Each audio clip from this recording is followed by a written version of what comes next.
bem-vindo ao Joycast e hoje estou com um convidado muito especial, que é o Rafael Brito, que é o secretário aí de Meio Ambiente da cidade de Itapoá. O Rafael é nativo aqui da cidade de Itapoá e eu queria que o Rafael se apresentasse aí para vocês verem o currículo, que é realmente um currículo magnífico e é uma pessoa que representa muito bem a cidade. Tawane, boa tarde. Obrigado primeiro pelo convite, né, para estar aqui nesse podcast com vocês. Quero agradecer a tua equipe também, né, pelo tratamento, pela possibilidade de estar falando um pouco sobre o meu trabalho, sobre a cidade, sobre outras coisas que você julgar importante e necessário. Bom, obrigado pela apresentação, mas meu currículo não é tudo isso não. Tá bem longe de ser um comparativo com outros currículos que eu conheço, né? Mas enfim, a gente tentou estudar um pouco e construir uma carreira para ter condições também de atender aquilo que Itapoá precisa, né? Eu sou geógrafo de formação, tenho mestrado e doutorado em utilização e conservação dos recursos naturais, né? Os 3 níveis pela Universidade Federal de Santa Catarina. Fiz também um período de intercâmbio no Uruguai, né? Na Faculdade de Ciências, no instituto deles que lida com meteorologia, que era a área que eu pesquisava na época. Fiz também um doutorado, um período de sanduíche de doutorado em Portugal, na Universidade do Porto. Lá eu fiz parte do IGUP, que é um Instituto de Geofísica. E, enfim, trabalhei um pouco na área acadêmica, científica, né? E também conciliando com a área técnica, profissional fora. Mas, basicamente, meu currículo é esse. Não, é um baita currículo. E, Rafa, você mora há quantos anos aqui na cidade de Itapoá, né? Porque você não é nativo, acho que tu não nasceu aqui, mas pode se considerar um nativo porque está há muitos anos aqui. A tua família também tem uma história muito linda com a cidade de Itapoá, né? Então, vai além do currículo, também tem o amor pela cidade. Conta pra nós um pouquinho aí da história da sua família. Quantos anos vocês estão aqui na cidade? Claro, eu não tenho memória que não seja aqui em Itapoá, né? De quando eu era pequeno, claro. Então, meus pais chegaram aqui em 93, eu tinha 3 anos, né? Eu ia fazer 3 anos, na verdade. Quando Itapoá ainda era aquela cidade que a gente tem na lembrança, né, Tawane? Você também é daqui e tem isso bem fresco, né? Na memória.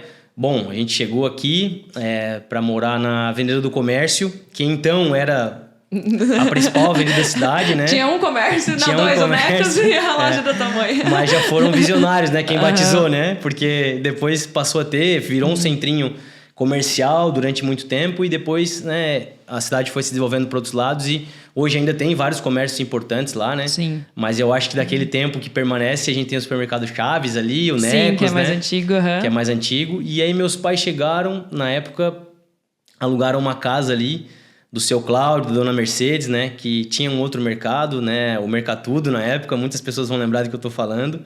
E por ali ficaram, né? Meu pai sempre trabalhou com engenharia civil, minha mãe no início teve um cabeleireiro, depois passou a ter uma loja. E as coisas foram se desenvolvendo por ali. Então eu cresci na Avenida do Comércio, né? E a gente até se encontrava ali com a galera na primeira pedra, segunda pedra, terceira pedra, que era o que a gente fazia, né? Voltava da escola, brincava por ali. Tinha também um vínculo de amizade com o pessoal que morava na Rua do Príncipe, na época, né? Vários amigos aí de longa data, que até hoje, graças a Deus, eu continuo tendo amizade.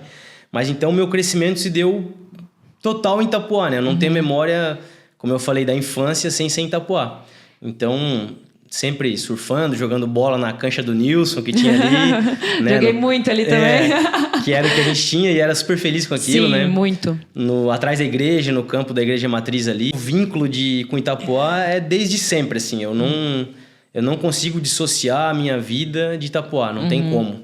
Por isso que, antes de, às vezes, na posição de secretário de Meio Ambiente hoje, eu tomar qualquer decisão, eu olhar, né, para qualquer processo, eu não consigo dissociar isso. Vou além daquela imagem romântica, né, aquele romantismo que a gente tinha, porque quem é daqui, né, Tawane, também esperou um momento que Itapoá oportunizasse, né, novos horizontes. Sim. Então, até a gente vive sempre naquela sombra do que foi passado, né? E muitas vezes tenta lembrar da cidade de uma forma que ela era, naquela ocasião, uma cidade que era erma, que era uma cidade que não tinha um grande desenvolvimento. E eu sei que, né, muitas pessoas que têm o saudosismo acabam lembrando daquilo e têm saudade. Eu também tenho saudade de muitas coisas que aconteciam naquela época. Mas, né, por outro lado, eu também, aqui que estabeleci minhas raízes e a gente, né, na condição de morador daqui, de pessoas que vislumbram o desenvolvimento da cidade sempre de forma equilibrada, a gente também tem que ter oportunidade para desenvolver as novas gerações. Sim. Então, eu sou muito feliz com isso, tenho muito orgulho de ser itapuaense, de hoje, né, ocupar um posto que eu consigo de alguma forma contribuir. Eu tenho também um amor gigantesco por Itapuá. Então, não quero sair daqui, não quero que minha família saia daqui. Me criei aqui com minhas irmãs e minha família hoje também, né? Minha filha tá se criando aqui e eu vejo o amor que ela tem pela cidade por sentir tudo isso, né, que vem de mim. E eu acho que nem que você comentou do passado, né? A gente foi muito feliz. Eu queria que a Maia... hoje a Maia não tem, mesmo ela estando num lugar que tem uma qualidade de vida maravilhosa, né? Comparado com outros centros, né? É surreal o que acontece aqui em Itapuá. Porém, a qualidade de vida que a gente teve há muitos anos atrás, né? De poder brincar na rua até tarde e tudo mais, vejo já que já mudou um pouco. Mas, ao mesmo tempo, a gente sofreu muito também naquela época na questão do desenvolvimento, né? Eu lembro que nossos pais, né, trabalhavam, se matavam na temporada para conseguir aí, durante o ano inteiro, se manter. Então, esse desenvolvimento, ele também veio para nos ajudar, para auxiliar e, que nem você falou, para as novas gerações aí também poder usufruir de uma cidade tendo qualidade de vida, mas também desenvolvimento. Claro, eu, né, ao lado da minha irmã Rayane, do meu irmão Renan, né, dos meus pais, minha mãe Rita, meu pai Wilson, não mora mais aqui meu pai, mas minha mãe até hoje, né, é comerciante até hoje. Claro, essa sazonalidade, ela sempre vai ser vinculada às cidades costeiras, né, porque é normal as pessoas procurarem município costeiro para utilizar mais na temporada de verão, né, quando elas podem estar na praia, etc. Mas hoje a gente já consegue ter uma vida aqui fora da temporada de verão e ter condições de escolas legais, né, de frequentar ambientes que antes não tinham, né? Claro que tem espaço para várias coisas ainda novas, né? Mas hoje eu percebo que a gente já consegue ter isso ao alcance, né? De forma mais fácil. Então, aquelas dificuldades que nós passávamos, não que elas não existam hoje, né? Mas assim, eu não tô falando da dificuldade, né, financeira, né? Eu tô falando da dificuldade de encontrar serviços, né? De encontrar possibilidades que antes a gente só dependia de Joinville e era um custo chegar até lá, né? Era um custo mesmo. Então, hoje a gente já tem, né, vários serviços que são prestados dentro da cidade, várias coisas que estão no alcance. Então, vejo que... acho que Itapuá trilhou um caminho muito legal e tem um caminho muito legal a ser trilhado também. Perfeito, também visualizo isso e estou muito feliz com esse crescimento, mas esse crescimento também está trazendo bastante desafios, né, podemos dizer assim. E Rafa, comenta para mim como que foi o convite, né, tu tem esse currículo, fez muitas viagens em relação para estudar, para gerar todo esse conhecimento que tu tem hoje e eu visualizo, né, eu fiquei muito feliz quando eu soube que você ia entrar como secretário, né, quando você foi convidado e depois que você ia se manter como secretário pela sua competência, sua autoridade no assunto. E como que foi o convite, como que foi os desafios, né? Desde que você entrou na Secretaria do Meio Ambiente. Bom, obrigado mais uma vez, né, Tawane, pelas palavras. Realmente, assim, Itapuá, né, por estar passando por todo esse processo de desenvolvimento, né? Isso gera desafios, né? É natural. Então, se a gente habita um local que não tem muitas mudanças, a tendência é que a gente não tenha tantos desafios a serem vencidos, né? Isso pode ser em qualquer esfera, educacional, na saúde, na área ambiental... Mas quando a gente fala da área ambiental, ela é inerente a todas as outras, né? Porque eu não consigo, por exemplo, construir uma escola sem muitas vezes ter que suprimir a vegetação do imóvel, né? Sim. Eu preciso ter essa estrutura dada para que uma escola seja construída, né? Então, nos cabe ter as melhores decisões. Bom, o convite para eu me tornar secretário e continuar foi algo que, assim, eu não sei explicar um motivo específico, mas eu acho que justamente esse caminho que eu trilhei dentro da academia, ou seja, da universidade, né? De estar tentando sempre, enfim, evoluir do ponto de vista técnico de formação, foi o que talvez tenha chamado a atenção das pessoas e que de alguma forma me deu também possibilidade de conseguir dialogar com quem depende do serviço na área ambiental do município. Porque quando a gente fala da área ambiental, alguns vão lembrar só dos aspectos que envolvem licenciamento. Sim. Outros vão lembrar do que envolve resíduos sólidos. Outros vão lembrar da parte do bem-estar animal. Então, são várias esferas, né, que permeiam o trabalho de um órgão ambiental municipal e que no município como o nosso, que cresce a passos largos, cada vez fazem mais parte da vida das pessoas. Então, eu acho que toda essa minha construção acadêmica, né, científica, assim, me fez... E também o fato de eu ser fruto da terra, porque as pessoas me conheciam de alguma forma, né, e tinham referências... de quem foi minha mãe, né? De quem foi meu pai, meus irmãos. Eu acho que isso ajudou também. Da índole da família, da trajetória também, né? Sim. E eu acho que a partir disso, daí sim, né? O fato de eu ter entrado ali e não ter construído absolutamente nada sem o apoio dos servidores, eu não construí nada na Secretaria de Meio Ambiente sem o apoio dos servidores, fez com que eu tivesse respaldo para continuar, né?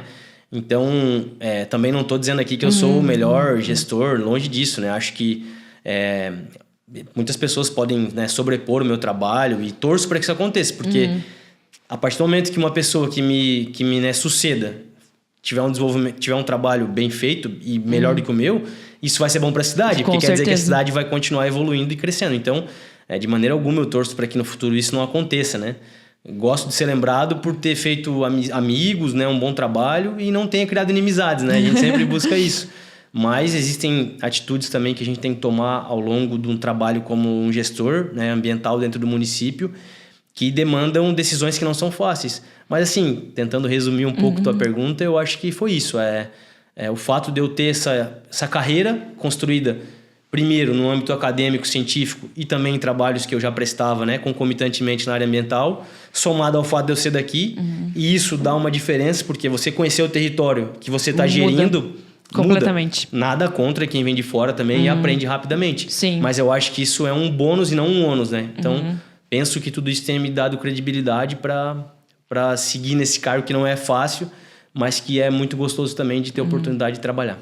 E hoje, Rafa, olhando, né, você aí há 6 anos à frente da Secretaria do Meio Ambiente, qual que é o maior desafio que hoje você visualiza de Itapoá e que vocês estão trabalhando aí para solucionar, resolver, vendo a visão de futuro desse crescimento aceleradíssimo da cidade? Bom, Tawane, essa é a pergunta do milhão. Essa é a pergunta do milhão, por quê? Porque... muitas vezes a gente fala, né, usa um termo que é quase que um jargão, assim, né, que a gente está em busca do desenvolvimento sustentável, né? Mas ele não pode ficar só no âmbito do conceito, né, de conceituar o desenvolvimento sustentável, usar essa terminologia bonita. Esse termo tem que ser perseguido e executado, né? Só que ele é difícil de ser atingido, né? É difícil chegar nesse ponto. Por quê? Porque ele obrigatoriamente exige que a gente desenvolva a cidade, né, de maneira a garantir que os recursos naturais não sejam prejudicados a ponto de comprometer a qualidade de vida. Né? Para quem acompanhou as audiências, as reuniões do plano diretor, viu que a maior acho que informação dada do ponto de vista das coisas boas que Itapoá tem, muitas pessoas apontavam lá a qualidade de vida. Isso passa pela questão ambiental. Óbvio que a qualidade de vida ela não é só garantida por questões ambientais, mas ela é fundamental. Então... como a gente lidar com uma cidade que se desenvolve tanto, né, a passos largos, que tem a maior biodiversidade do sul do Brasil, né, que tem rios, que tem ambientes abrigados costeiros, que é a Baía da Babitonga, que tem mar aberto, que tem promontórios, costões, como a primeira, segunda e terceira pedra, que tem uma área preservada que hoje é a APA, né, a Área de Preservação Ambiental dos Guaiamuns, que é a Praia Deserto, como a gente chama. Área rural, como conciliar tudo isso, né, para uma cidade que cresce tão rápido. Uma cidade portuária, que junto com o porto depende de terminais retroportuários. É aquilo que no jargão popular é chamado de porto seco. Então é um desafio tremendo. Você pode imaginar, né, que a gente lida com coisas muito importantes na vida das pessoas, mas que também demandam muito zelo, muito cuidado. Então, por isso que eu te digo assim, a pergunta do que é mais difícil de ser alcançado ou daquilo que é mais importante... talvez seja a gente conseguir desenvolver a cidade olhando, tendo um foco para aquilo que de fato vai impactar mais na nossa qualidade de vida. Que é o quê? Garantir a balneabilidade das praias, ter um esgotamento sanitário adequado, ter a gestão dos resíduos sólidos adequadas. Porque quando eu falo de um licenciamento, muitas vezes as pessoas precisam de uma licença para empreender. Que é lógico que é importante, é fundamental, porque o empreendedorismo ele vai movimentar uma cadeia toda de pessoas que trabalham com aquilo. Né? Um terminal retroportuário é a mesma coisa, porque além da construção, aquilo vai gerar um ativo, né, econômico. Mas eu também não posso colocar um empreendimento que eu vá comprometer a qualidade de um determinado rio ou do lençol freático, porque daqui a pouco eu vou ter um empreendimento muito bonito, muito legal, mas que a soma de várias edificações, né, em determinado bairro vai estar prejudicando o lençol freático. Esse lençol freático, em algum momento, ele vai chegar até o rio, que vai chegar até o mar. Então, eu tenho que ter isso muito bem amarrado. Por isso que a gente, na Secretaria de Meio Ambiente, sempre pensa nos controles ambientais. Sim. Né? É o nosso foco. Seja numa obra pública, seja numa obra privada, seja numa licitação que vai envolver um serviço que deve ser prestado para o município. Então, nosso foco, e aí uma dificuldade, é o crescimento exponencial que Itapuã atravessa, né? Tá muito rápido e acelerado, né? Exatamente. Então, é isso, assim, eu acho que a gente tem que ser um município que desenvolve suas potencialidades, né, econômicas, sociais, mas sem virar as costas para as questões ambientais, né? Às vezes meus colegas da prefeitura, né, às vezes chamam a gente de chato na Secretaria de Meio Ambiente, né? Mas é que de alguma forma eu sinto que a gente é o guardião disso, sabe? Porque quem não quer levar o filho para conhecer o Rio Saimirim, né, e ter um rio ainda com água suficiente, não ter um rio seco, né? Como é que eu garanto isso? Eu garanto isso preservando as matas ciliares, né? Então, aqui até aproveito para o espaço, né, Tony, para também deixar um recado assim, porque o poder público, ele tem a obrigação de atender, de cuidar, de zelar, mas sozinho é sempre muito difícil. Sim. Né? Então, por isso que as pessoas, quando elas se conscientizam, trazem para si, entendem que a cidade é delas, que elas pertencem à cidade, assim como você sente, como eu sinto, fica mais fácil zelar. Porque eu quero que meu filho, que meu neto, que meu irmão, que minha mãe aproveite um ambiente tal qual ele foi um dia, tal qual ele deveria ser. Isso não quer dizer que eu não vou autorizar um corte para fazer uma escola. Sim. Não quer dizer isso. Mas quer dizer que a gente tem que planejar, organizar e manter aquilo que traz um benefício maior, né? Então, acho que o grande desafio que Itapuã tem é esse, é se desenvolver, né?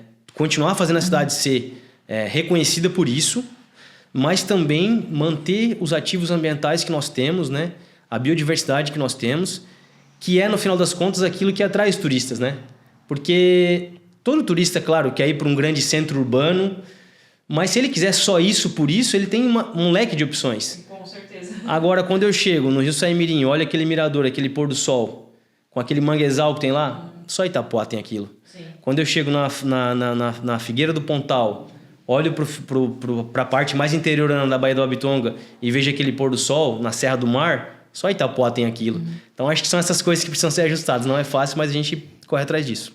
Você falando disso, eu vejo que Itapuã ela tem um potencial tão grande, porque, que nem você falou, é mangue, é mar, é a questão retroportuária, é porto. Então, assim, Itapuã, ela pega o que algumas cidades têm, tem tudo aqui. Então, assim, eu vejo que tem um potencial gigantesco, não só de crescimento realmente, porque já visualizaram isso, tanto que agora, para os próximos 10 anos, a gente vê um crescimento absurdo para a cidade, mas também eu vejo que existe uma forma de você ter tudo isso, as pessoas usufruírem, que eu até acho que é pouco usufruído, né, disso, da população, dos turistas também, e existe a forma de crescer e crescer com qualidade, crescer de uma forma que todo mundo possa, daqui 20 anos, poder estar tomando banho no Rio Saimirim, ter uma praia de qualidade. Então, e daí é esse crescimento agora, as pessoas que estão à frente disso que vão fazer com que realmente a cidade se desenvolva da forma correta, né? E eu acho isso muito legal. Eu acho que vocês estão fazendo um trabalho incrível. E até a questão também agora Rafa, que eu queria que tu me passasse, quantas licenças tem por ano em Itapuã? Então, Tawane, assim, eu vou te falar os dados que eu tenho, né, do período que eu tô como gestor aí, né, que vai para 6 anos, então eu vou trazer os dados dos últimos 5. A gente teve mais de 1.500 licenças emitidas, né? Isso pode parecer pouco, mas por mês eu tô falando de quase 30 licenças emitidas. Se eu desconsiderar os finais de semana, os feriados, eu tô falando de uma média que é mais de uma licença por dia. Então, é um volume muito alto, né? Isso mostra como Itapuã tem crescido, né? E por isso que eu volto a falar na questão dos controles ambientais, né? Porque se a legislação não nos respalda e a gente não tem condições de exigir os controles ambientais, a gente estaria num processo desenfreado de desenvolvimento. Então, a legislação ambiental, que muitas vezes é tida como chata, é aquilo que nos garante também que esses recursos sejam garantidos, né? Que existam responsabilidades inerentes a isso. Então, esse número é um número bastante elevado, tá? Claro, não tenho a realidade do estado inteiro, mas eu tenho a realidade da região da Munesc, né? Que é a Nordeste aqui de Santa Catarina. Quando a gente compara os dados de Itapuã com os municípios vizinhos, é um dado muito, muito maior. É um volume muito maior de licenças, né? Quando eu falo de autorizações de corte, e aí muitas pessoas podem criticar, né? Mas estão autorizando tanto corte assim. Eu vi um comentário uma vez, até respondi, estão desmatando toda a cidade. E não é assim também. Não é assim, né, Tawane? Porque, veja, a legislação respalda isso, né? Então, o que eu gosto de falar sempre é o seguinte... o órgão ambiental ele tem que ser um órgão legalista. Ele tem que ser um órgão legalista, porque A partir do momento que ele é um órgão ideológico, e aí não quero aqui tomar juízo de valor, mas aí é a opinião do secretário ou a opinião do analista. E não pode ser assim, né? A gente vive numa democracia e isso é o que nos rege, as legislações, os atos normativos, né? Então, a gente hoje tem a Lei da Mata Atlântica, que é o grande carro-chefe do licenciamento ambiental quando eu falo de autorização de corte, o Código Florestal também e outros, mas eu vou me restringir a essas duas, e que a gente licencia baseado nesses pilares. Então, quando as pessoas nos procuram para ter a licença ambiental, é o ideal, porque a gente consegue garantir os controles ambientais, sabe? As adequações.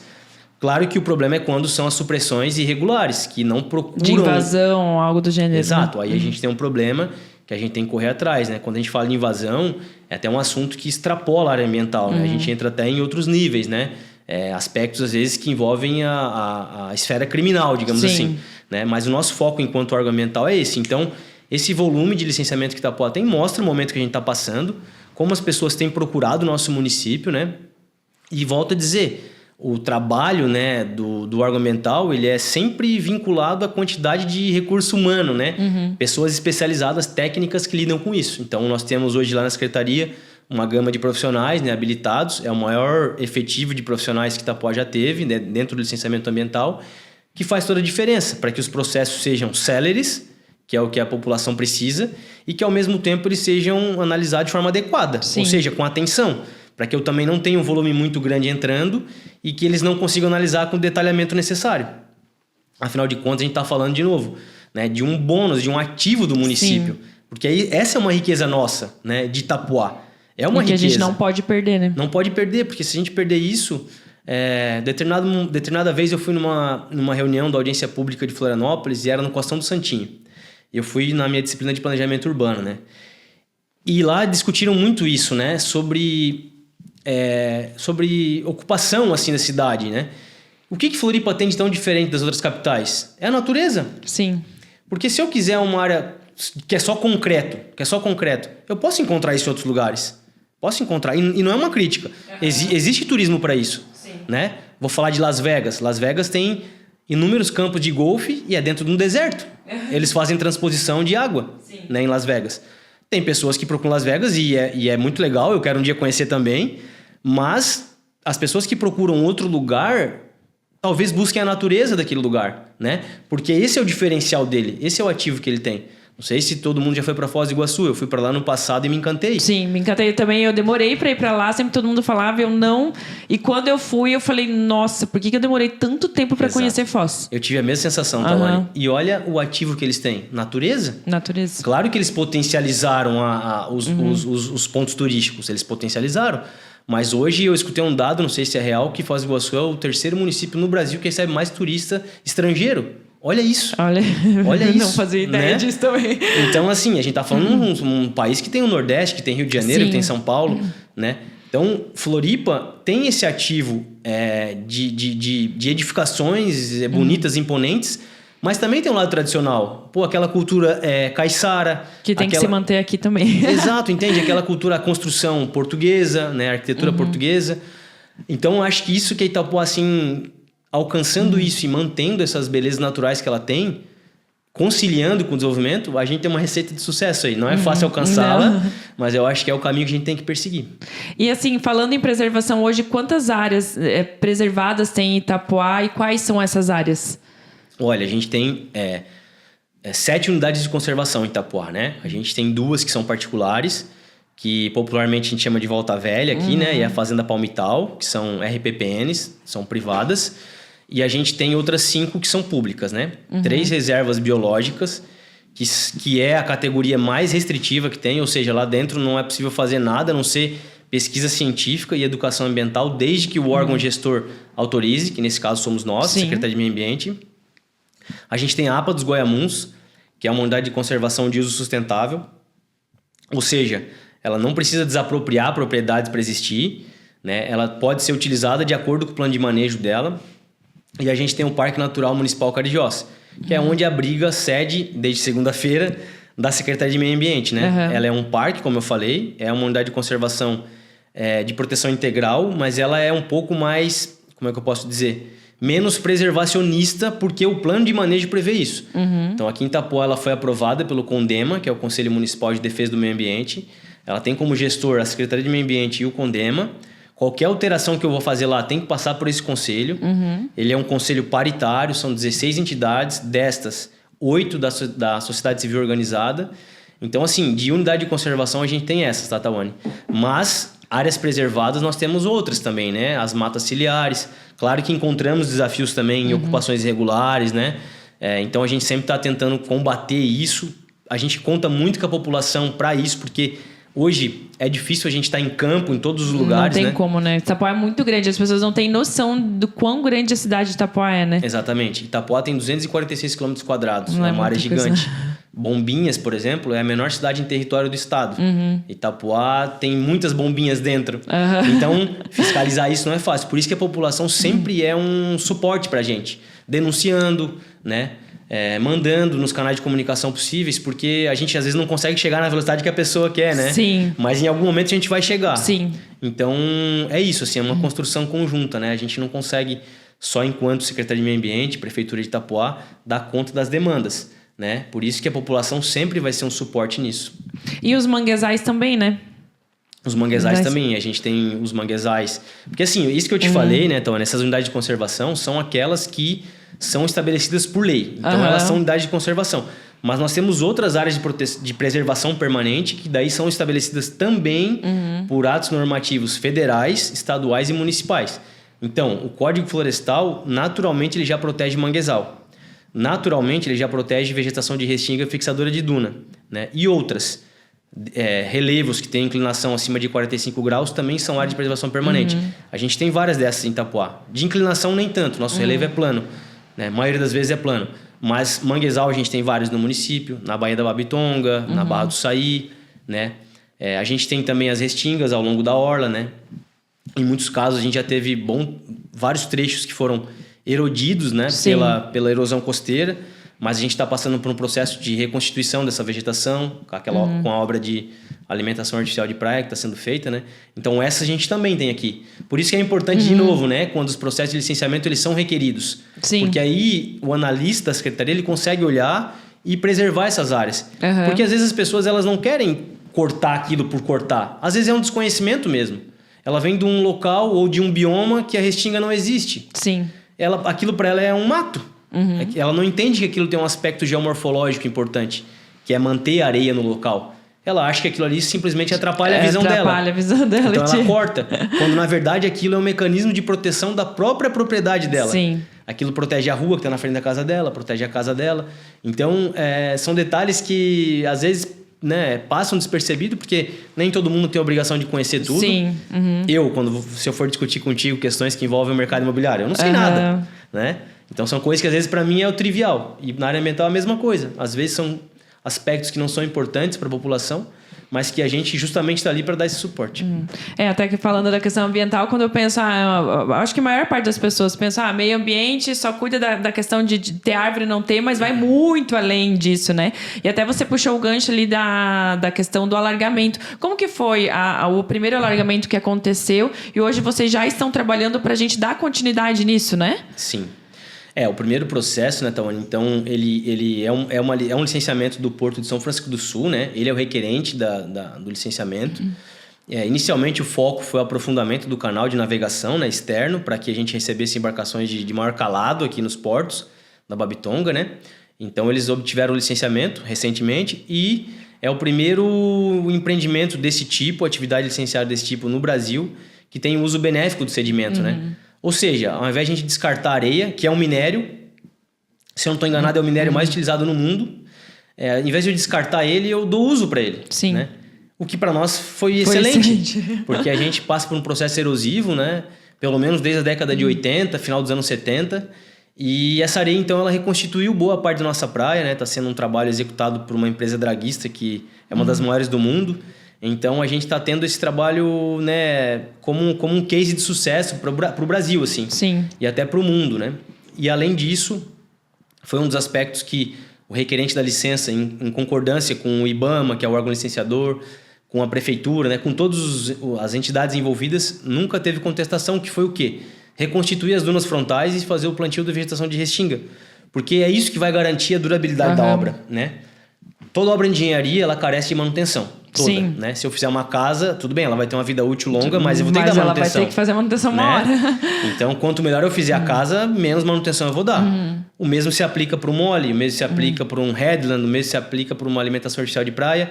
E a vegetação de restinga, né, que fixa as dunas, ela vai garantir maior durabilidade. Eu vou conseguir combater a erosão só com a vegetação de restinga? Não. Porque a alimentação artificial de praia, ou uma praia, ela depende do quê? Da balança sedimentar positiva. Eu preciso que chegue mais areia do que saia. Sim. Se eu tiver vegetação de restinga, mas eu não tiver essa balança adequada, essa restinga ela vai garantir uma durabilidade maior, mas em algum momento ela vai ser erodida também. Aqui em Itapuã eu gosto de citar muito o caso do Rosa dos Ventos. Sim. As pessoas muitas vezes associam, mas a ocupação foi irregular. mas construiu em cima da duna.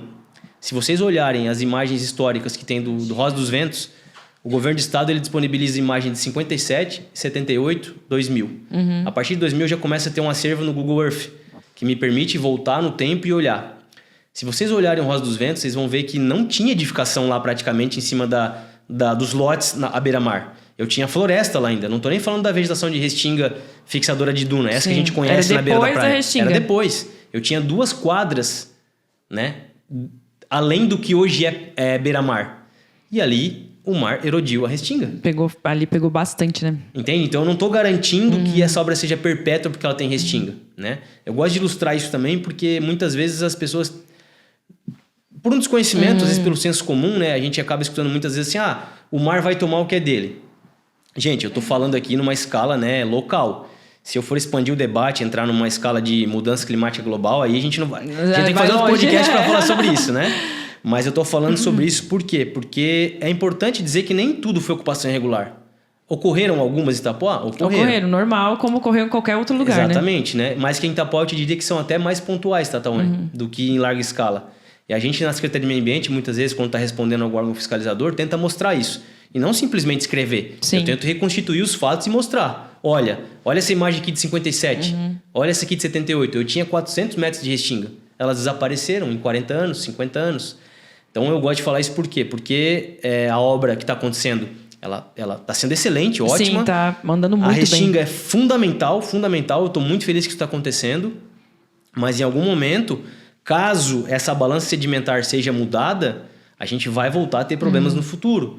Então é por isso que é importante a gente pensar em manutenção dessa obra. Qual vai ser o prazo? Eu não sei. Assim que ela acabar, a gente vai ter um prognóstico, né? Que é com uma modelagem que vai nos entregar a durabilidade dela. Então a gente tem que estar atento a isso. Mas voltando à tua pergunta ali, dei uma pequena divagada aqui. Não, mas excelente. Na verdade, é bom trazer esse conhecimento, porque eu mesmo, né, não tenho um conhecimento amplo e às vezes já falei muita coisa que não deveria ter falado e daí depois, não, mas calma aí. Como que funciona isso de verdade? Como que é a parte técnica realmente? Então, o trazer o conhecimento faz com que as pessoas também comecem a olhar com outro olhar e vejam que não é tão simples assim, né? Que tem que ter um cuidado realmente de pessoas especializadas, né? Claro. E aí, quando a gente está falando, então, dos trechos que não foram incluídos agora nesse engordamento, né, na alimentação artificial de praia, é basicamente do trecho que vai parar a obra, que, para quem é daqui, vai conhecer, que eu vou chamar de Continental, ali no Continental. Que é na rua 1690 ali. Por ali. Até mais ou menos, tá, né, aquilo que a gente sofre com erosão mais agravada, que é ali no Volta ao Mundo ou no Vilas Boas, para quem é daqui, que... Né, tem os amigos aí que são guarda-vida, eles sempre se referem àquele local como Vilas Boas, né? Que é aquele condomínio que tem lá. Então vai mais ou menos até ali.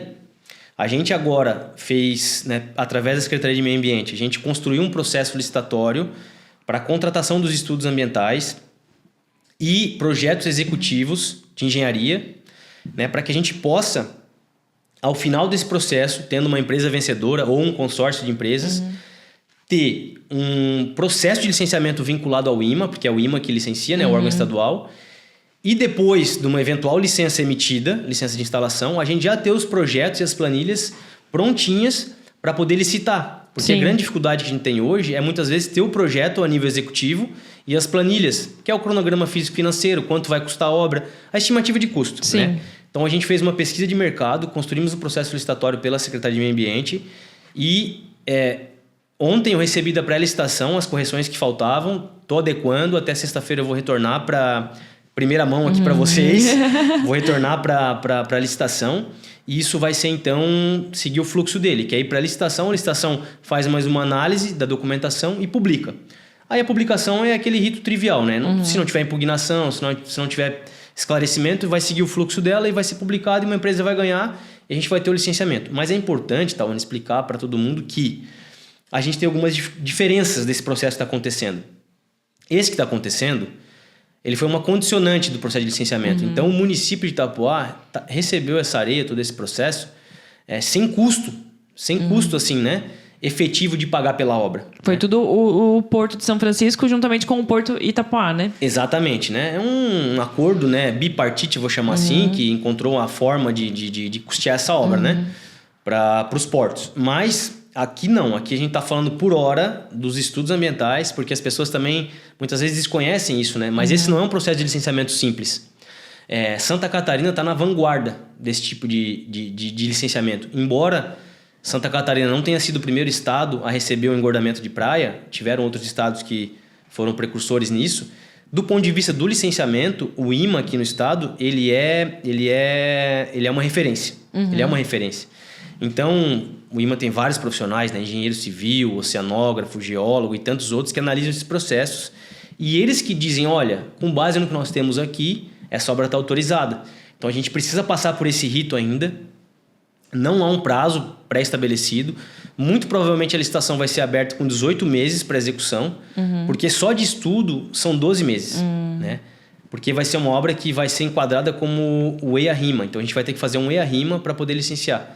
O EIA-RIMA, dentro do rito do licenciamento, é o estudo mais complexo que tem. Ele é o que exige, inclusive, audiência pública, né? Que é o que permite as pessoas opinarem também, né? Não que os outros não permitam, mas esse ele tem a obrigação de escutar as pessoas. E aí a gente espera que ao final disso a gente tenha a licença e aí a gente vai ter um outro processo que é o de contratar a execução. Né? Que aí a gente está falando de uma cifra muito maior.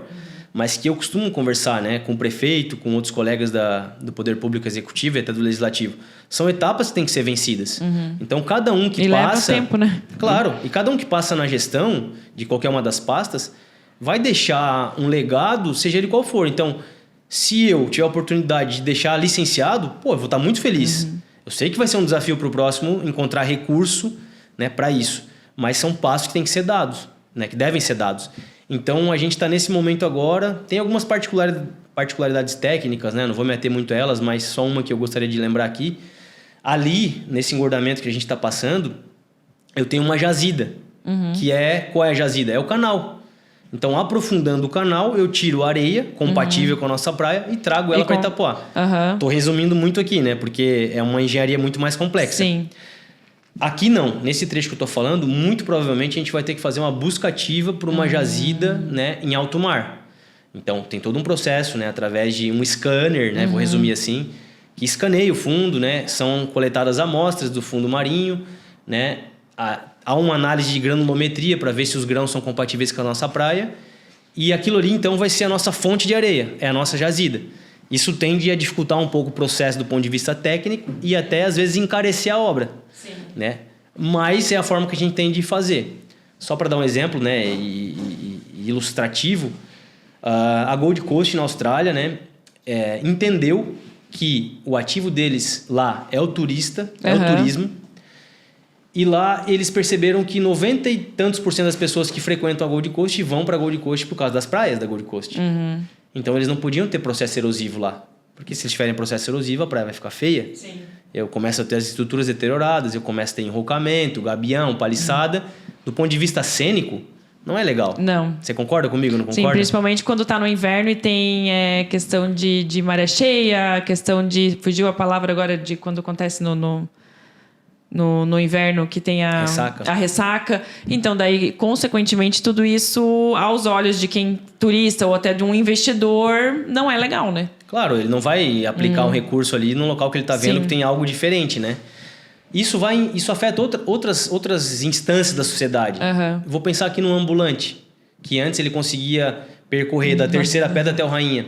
Hoje ele não consegue mais. Então, isso afeta muita gente, né? Por isso que quando a gente fala em engordamento de praia, a gente tem que ampliar o horizonte, né? Não posso pensar, o poder público vai aplicar um recurso só para proteger a casa daquele cidadão que está ali. Não. Não, a praia, na verdade, protege a praia inteira e traz recursos para todo mundo, porque o turismo aumenta, o comerciante precisa disso e quem mora ali também quer usufruir daquela praia. A comunidade quer usufruir da frente da praia ali onde mora, né? Exatamente. Então, é um aspecto de lazer, econômico, né?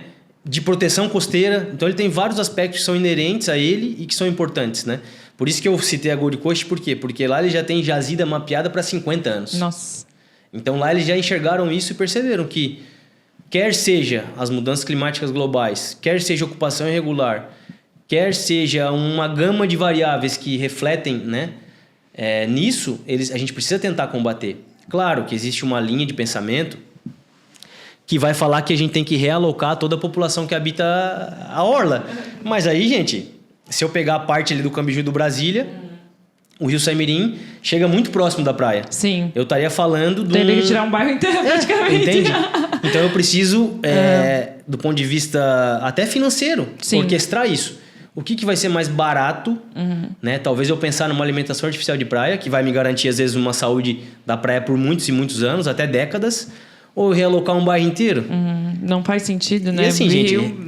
Não, e eu quero ter a praia ali, mesmo que hoje, vamos dizer assim, não seja a frente da praia onde eu utilize, mas eu, como moradora daqui, eu quero uma praia bonita na orla inteira, 32 quilômetros de praia bonita, e se a gente tem a possibilidade de fazer isso, tem que fazer, né? Claro.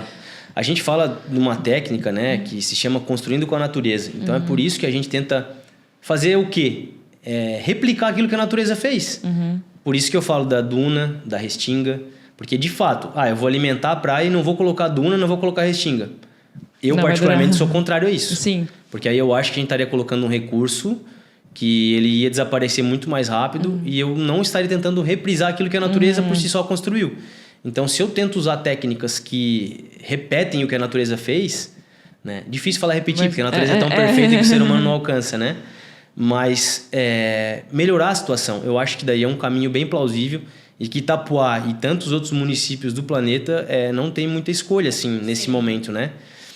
Principalmente porque Itapuá não tem um território assim tão amplo, a gente não tem uma saúde financeira para conseguir, né? Para realocar as pessoas. Imagina, eu vou tirar todas as pessoas que moram perto da praia e vou realocar para onde? Quanto isso vai me custar? Eu vou ter que desapropriá-las, pagá-las por suas propriedades, eu vou ter que demolir as casas, eu vou ter que destinar o resíduo, eu vou ter que fazer um plano de recuperação de área degradada. Eu vou estar gastando infinitamente mais. Mas isso não vai também garantir que não continue cada vez avançando mais. Acho que fazer isso também é proteger para que não avance mais ainda, né? Sim. Esses enrocamentos, tá, que a gente vê na praia, as pedras ali, né? As pedras, as paliçadas, o princípio fundamental delas é fixar a linha de costa, ou seja, é fazer com que não tenha mais retração da linha de costa, que o mar não avance mais, seja sobre a rua, seja sobre as casas. Então, o grande trabalho delas é fixar a linha de costa. Claro que, em alguns casos, eu começo a observar que o desnível ele acontece. Né? Eu tenho um desnível da rua para a praia maior, porque eu estou perdendo areia, não estou ganhando areia. Mas o objetivo dela, que é fixar a linha de costa e fazer a gente não perder território, essas contenções elas ajudam, né? E elas fazem com que a gente tenha um território similar ao que era. E puxando, né, também essa questão do alargamento, de qualidade de vida. Agora, recentemente, Itapuá também ganhou, né, saiu da SEMAI, a questão da 100% imolhabilidade, né? E como que foi isso? Como que funciona tudo isso? E o que isso traz também de benefício para Itapuá? Sim, até antes de vir para cá para o podcast, eu olhei o site do IMA, né? Que é o órgão que faz análise da SEMAI não, é IMA, né? Falei SEMAI. Isso, que faz análise de qualidade da água nas praias de Santa Catarina. É um trabalho bem longevo, né? Do órgão ambiental estadual. E aqui em Itapuá a gente tem 6 pontos de monitoramento, né? 2, a gente que teve a oportunidade de pedir a inclusão. Em geral, Tawane, o IMA ele faz essas análises de qualidade da água, né, da vulnerabilidade, em praias costeiras, eu vou chamar assim, em mar aberto, no mar. Aqui em Itapuá a gente tem um ponto que é particular, que a gente solicitou que o IMA fizesse análise de qualidade da água, né, para a vulnerabilidade, em frente ao Miradouro da Barra. Né? Para quê? Isso não foi assim aleatoriamente pensando, né? A gente pensou... Quando a nossa estação de tratamento de esgoto estiver funcionando, a gente vai ter a condição de ter um histórico de dados para comparar a qualidade da água do rio e ver se o esgoto tratado está surtindo efeito do ponto de vista prático e se a qualidade da água lá está melhorando. Então, além do IMA, a gente também faz análise própria. Tu não estava errada, a SEMAI faz análise própria. né? Só que a gente não divulga igual o IMA numa plataforma. Sim. A gente divulga no nosso site e é mensal, né? O IMA faz mensal e no verão faz semanal. O último dado que a gente tem mostrou que Itapoá está com 100% de balneabilidade, né? Esse é um slogan que todo itapoense sempre gostou de usar, né? Mas eu preciso ser franco contigo, tá, Tawane? Até eu ia perguntar, por que em alguns momentos durante o ano não tem balneabilidade 100%? Sim. Então, assim, a gente tem alguns pontos que eles são balneáveis, vou chamar assim, ao longo de todo o ano, né? Gosto sempre de citar o caso da Barra do Saí, ali perto da Rua 20, ali é um ponto. Aqui no Paese, né, é um ponto. O Rio Palmeiras tem outro ponto. Esses pontos, eles são balneáveis ao longo do ano todo, mesmo no verão. E assim, Tawane, é um desafio entender o porquê. Não é um desafio entender, é um desafio tentar corrigir os que dão impróprios. Sim. Por quê? Esse ponto do Rio, a gente já tinha uma expectativa, sabe, Tawane, que não fosse dar 100%, né, ao longo do ano. Porque como o rio ele é um corpo receptor, as pessoas tendem muitas vezes a jogar clandestinamente, é bom que se diga isso, né? Irregularmente, o esgoto na drenagem, na sarjeta. E aqui em Itapoá, gente... E restos de peixe também acaba... Isso pode impactar, Tawane. A gente... Porque assim, ó, a balneabilidade ela tá ligada a uma bactéria, a Escherichia coli. Ela é uma bactéria vinculada a os animais de sangue quente. Dentre eles, o ser humano. As fezes, né? Desses seres vivos. Então, eu poderia estar falando, sim, de uma contaminação pontual das aves que se alimentam dos restos de peixes e defecam naquele local. Então, assim, determinada escala, isso poderia ter efetividade na qualidade ruim daquele rio, né? Daquele ponto.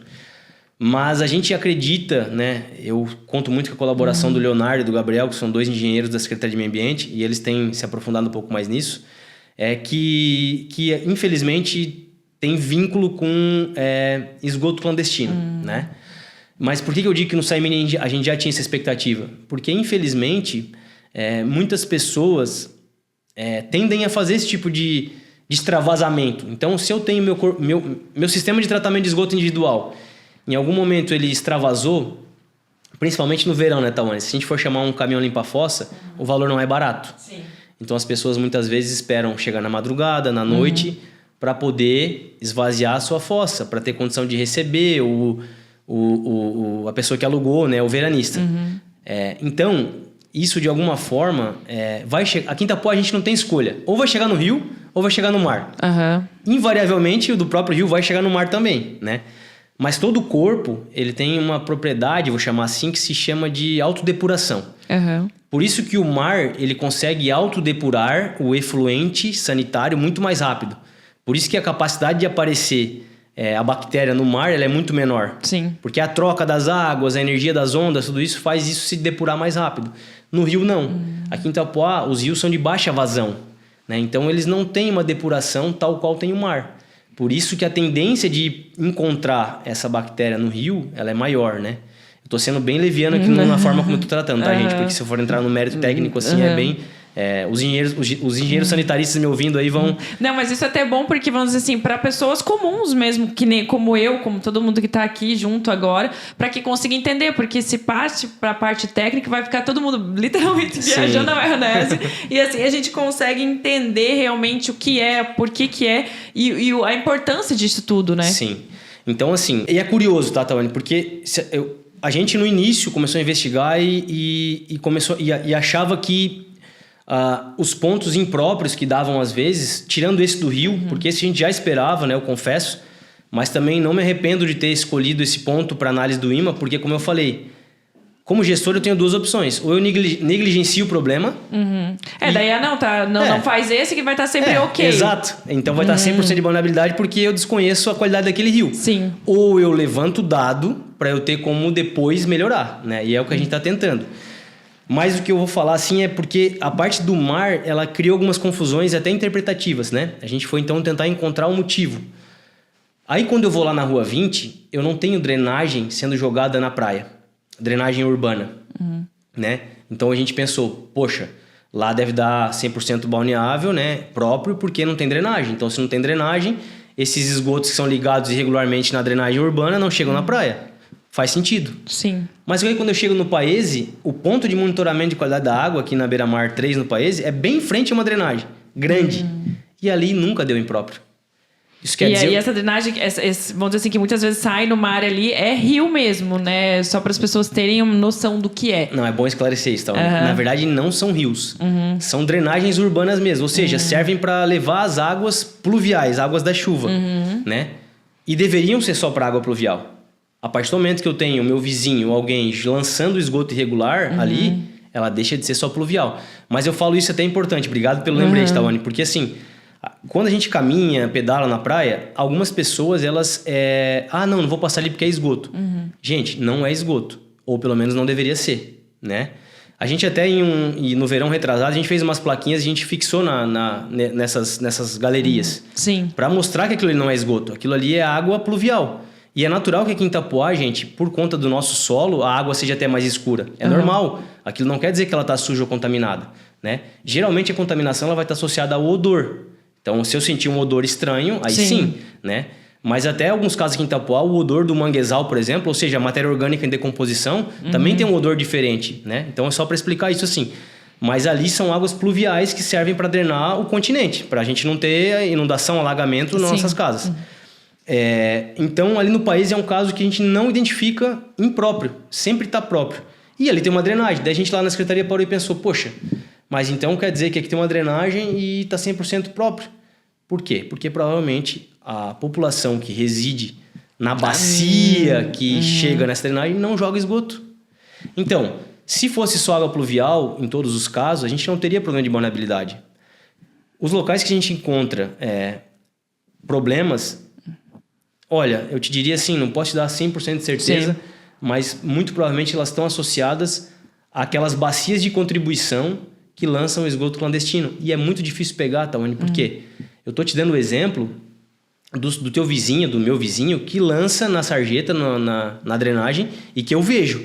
Mas e aquele que escavou na madrugada a calçada, escavou e ligou a drenagem, o esgoto da casa dele na boca de lobo? Esse eu nunca vou pegar. A menos que eu tenha uma obra de pavimentação, alguma manutenção na rede, e que eu consiga verificar. Então, mais uma vez, é uma construção conjunta. O vizinho precisa estar olhando, estar atento, porque na prática, gente... Quem vai sofrer é a comunidade, né? Poxa, ele mora na praia, ele joga a fossa dele na boca de lobo. Daí vem os parentes dele lá do norte do Paraná e ele leva na praia. Não tem lógica. Não tem lógica. Por isso que, poxa, momentaneamente eu posso estar economizando... eu posso estar economizando por não dimensionar adequadamente minha fossa... por não estar esvaziando minha fossa, mas na prática eu estou criando um passivo que é até de saúde pública para todos. Então, acho que essa consciência ela tem que ser da pessoa e depois ela tem que cobrar o poder público, sabe? Porque senão a gente vai transferir uma carga para o poder público que ele nunca vai ter braço para chegar. E que você falou, não tem nem como saber. Muitas vezes não tem nem como descobrir isso. Eu já vou entrar num outro assunto aqui, Tawane, se me permite. E daí, assim, a gente está pegando muita ligação clandestina. Por quê? Porque a Itapoá Saneamento está fazendo as obras agora de rede coletora, né? E ao fazer obra de rede coletora, a gente está recebendo um monte de denúncia da própria concessionária que está encontrando gente que lançava o esgoto na drenagem. Mas isso é ótimo. É ótimo, claro, é excelente. A gente está trabalhando para notificar, para autuar essas pessoas, né? Porque a gente precisa corrigir isso. Sim. Né? A gente precisa adequar isso. Então, assim, uma casa, quando ela é feita e que o objetivo dela é ser uma casa, e ela tem 2 quartos, um exemplo, ela vai dimensionar a fossa dela para atender a quantidade de pessoas que habitam, geralmente, 2 casas. A partir do momento que eu pego aquela casa e alugo para ela virar um restaurante que vai vender 500 refeições no dia, vocês acham que a quantidade de vezes que o banheiro está sendo usado é a mesma que seria uma casa? Não. Então, aquela fossa com certeza vai estar subdimensionada. Com certeza. O que vai acontecer? Ela vai extravasar. A menos que o proprietário adeque, né? Que a gente tem que ter essa série de atenção e de novo, né? O meio ambiente é chato. A Secretaria de Meio Ambiente é chato. é chata. Mas, de novo, a gente volta... Mas a consciência de cada um também, né? De responsabilidade também com a cidade, com a comunidade e com si próprio. Porque nós compramos o prédio onde está a imobiliária hoje, o prédio já existia. Até hoje a gente ainda tem problema de voltar cheiro e tudo mais, a gente já construiu fossa, já fez tudo, mas a gente foi lá e resolveu o problema, né? Então, vai muito da consciência da pessoa também, né? Dos atos que ela vai tomar. Sim, sem dúvida. E esse aspecto, Antônio, que tu tocou, é interessante, porque assim, a gente mora aqui em Itapuá, o lençol freático ele é muito raso, ele é muito próximo da superfície. Então, a saturação dele, ela não demora a acontecer. Por isso que a gente acaba tendo problema, às vezes, de sistema de esgotamento sanitário individual. Ou seja, fossa, filtro e sumidouro. Por isso que é importante o esgotamento sanitário municipal. Sim. Essa rede coletora, né? Até levar para a estação e fazer o lançamento via emissário. Que são essas obras que a população tem observado agora mais na região do Itapema do Norte. Que vai começar por aqui, que é a área mais urbanizada, e vai migrando para os bairros, né? Norte-Sul, né? No avançar dos anos. Mas isso, sem dúvida, é o que vai garantir a qualidade das nossas águas. Seja dos rios, seja do mar. Porque... né, eu cresci ali perto do Mendanha, né, Tawane? Que é um rio que a gente tem aqui no centro, no Itapema do Norte, né? E assim, não é hipocrisia minha falar, acho que tu vai lembrar, a gente brincava dentro do rio. Sim. A gente brincava dentro do rio, né? Nunca tive problema nenhum de micose. Nada, qualquer zero. que seja o problema, zero. Porque o rio era um rio. Então assim, as pessoas geralmente elas associam o problema no rio. Então vamos tubular o rio. Mas gente, o rio está sofrendo com o lançamento irregular, eu não posso punir ele. O rio ele serve de habitat para muitas espécies da flora, da fauna. A partir do momento que eu canalizo ele, o que eu estou fazendo? Eu vou varrendo a sujeira para baixo do tapete? Sim. Então eu não estou resolvendo o problema, eu estou escondendo. Eu não quero que o turista veja, eu não quero que o itapuense veja. Eu preciso, então, melhorar as condições de saneamento básico para que o rio volte a ter uma condição natural adequada, né?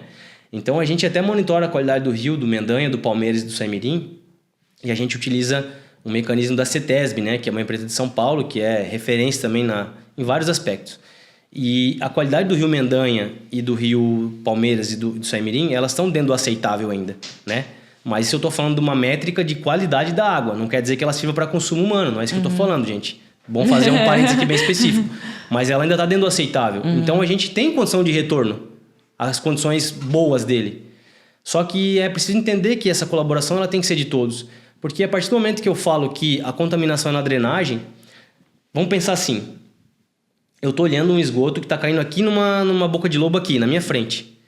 Essa bacia de contribuição de onde chega esse esgoto, ela pode estar lá no Itapema. Porque o que vai definir isso é a topografia do terreno. Né? Se eu tenho toda essa água sendo drenada para um ponto central, eu estou olhando o esgoto que está caindo aqui, mas ele está vindo lá do limite da bacia, de quilômetros de distância. Como que a fiscalização vai encontrar esse esgoto clandestino lá? Não tem como. A gente até faz, sabe, Tawane, algumas análises específicas. Vou te dar um exemplo. Nesse verão, a gente teve algumas denúncias. A gente usa um corante, que é um azul de metileno, é um corante. Azul, amarelo, pode ser qualquer cor. Você vai em determinado estabelecimento que teve uma denúncia, joga no vaso sanitário, puxa a descarga. Às vezes em alguns minutos, às vezes em horas, a gente vai lá com um copinho, uma pipeta, coleta a água da boca de lobo. Tá lá a cor do corante. O que quer dizer? Aquele esgoto está sendo lançado direto na drenagem. Gente, isso vai chegar no mar, isso vai chegar na praia. O IMA vai lá fazer análise dele de vulnerabilidade e vai pegar justamente aquela tua amostra. O que vai acontecer? Itapuá vai manchar a imagem dela por conta daquilo. Volto a dizer, a construção é conjunta. Porque terceirizar o problema é mais fácil. O problema é da Secretaria de Meio Ambiente, que não fiscaliza, da Vigilância Sanitária. Existem correções que devem ser feitas? Existem. A gente tem que melhorar, avançar com mais rapidez no esgotamento sanitário? Óbvio, né? Só que também tem que ter esse caráter pessoal de cada casa, né? Porque a gente vive em sociedade, então se eu ignorar o problema da minha casa, 10 pessoas ignorando, eu tenho um efluente muito maior do que uma só ignorando, e assim por diante. Porque esse problema não é meu, então deixa pra lá e é a prefeitura que tem que resolver. E daí, que nem você falou, isso vai aumentando e vai fazendo com que se torne uma cultura errada, né? Não é responsabilidade minha, então não tô nem aí. Só que isso vai refletir depois lá na frente pra todo mundo, claro. Né? E essa questão, né, que você já mencionou bastante, mas como que tá essa questão pro futuro de Itapuá? Porque é algo que a gente recebe bastante perguntas sobre o esgoto de Itapuá, sobre essa questão de não tem saneamento básico na cidade. Como que vocês preveem isso para o futuro da cidade? Uhum. Então, assim, Tawane, o saneamento básico ele tem alguns pilares, né? Água potável, esgotamento sanitário, drenagem e resíduos sólidos. Então, quando eu falo saneamento básico, pode parecer que é só esgoto, mas não é. Tem esses outros 3 pilares, né? Eu queria também falar uma coisa que é importante, sabe, Tawane? A Secretaria de Meio Ambiente de Itapoá, ela não licencia atividades não licenciáveis. Pode parecer...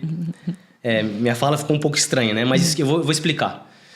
Em Santa Catarina, quem define o que é licenciável é o Conselho Estadual de Meio Ambiente, o CONSEMA.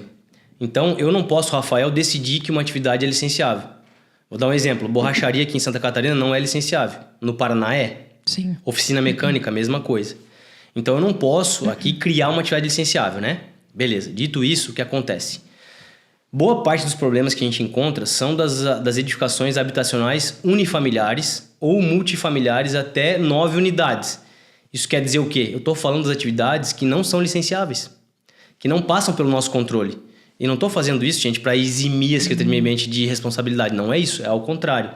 Porque lembra do nosso papo lá atrás, da questão dos controles ambientais? Sim. Mais uma vez, quando eu licencio um prédio que tenha mais de 10 unidades, ou seja, mais de 10 apartamentos, 10 ou mais, na verdade, esse prédio ele é obrigado a fazer todo o controle ambiental e é obrigado por lei, não é porque o Rafael quer, por lei, né?